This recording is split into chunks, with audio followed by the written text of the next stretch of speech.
Good morning to you. Glad you could join me today, beginning of another week. I hope you had good fellowship yesterday with those you met with on Zoom or on whatever platform you've been using. What a joy it is to be able to see each other's faces without the covering of a mask that we're getting so used to, aren't we? It's amazing what you can get used to quite quickly. But I'm still thinking about light, Jesus being the light of the world. And I've just been looking at the verses in John where he says straightforwardly, I am the light of the world. And then later on, he says in chapter 12, while the light is still with you, walk in the light. And that made me think about the crucifixion and about the fact that the whole land became dark, the whole world became dark for 3 hours while Jesus was on the cross. And I think it's to me quite evident that the light, the source of real light, or rather the real source of light is Jesus for everything. That when the Father said, let there be light, the source of that light was not the sun. The sun was created much later in the creation narrative, if you look at Genesis chapter 1. And although we think of the sun as the source of our light, the source of the light of the sun is Jesus. And when he was dying on the cross, the light went out and darkness covered the face of the earth, the whole land, until the 9th hour, while the sun's light failed.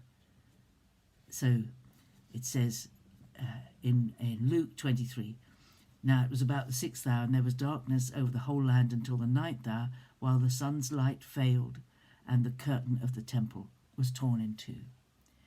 The light went out when Jesus died, and the whole of creation reflected that. That's an interesting thought. You know, we live in a generation where we are brainwashed into believing the narrative of the evolutionists and of the scientists, who, with no real basis and a lot of evidence to the contrary, hold up a theory that actually nobody can prove. And they question everything that the scriptures say. But when you look at the scriptures, they tie together. The whole of the scriptures tie together. And when you think about, you see it from the spiritual point of view, not from the physical point of view. It says that in him all things hold together, in Jesus, that he is the glue that holds the world together, and he sustains the world by the power of his word. And if he stopped doing that, the world would come to an end. It was just this thought about light and darkness, that when Jesus died, the whole land became dark, that the sun could not shine when Jesus died. Now, some people say it was an eclipse, but whatever it was, let's not be like those who explain away every miracle by a physical means. And there are people who simply don't believe miracles happen. But actually, we have to be people of the supernatural who believe and know that there is more to our life than just the physical, and that God is able to intervene and does intervene at times. And this world, Hebrews tells us, this world is a shadow of the real world. And if this world is a shadow, and you think about a shadow compared to the thing that it's a shadow to, the shadow is a silhouette. It's all black. It has no colour. But the thing it's a shadow to is full of colour and life.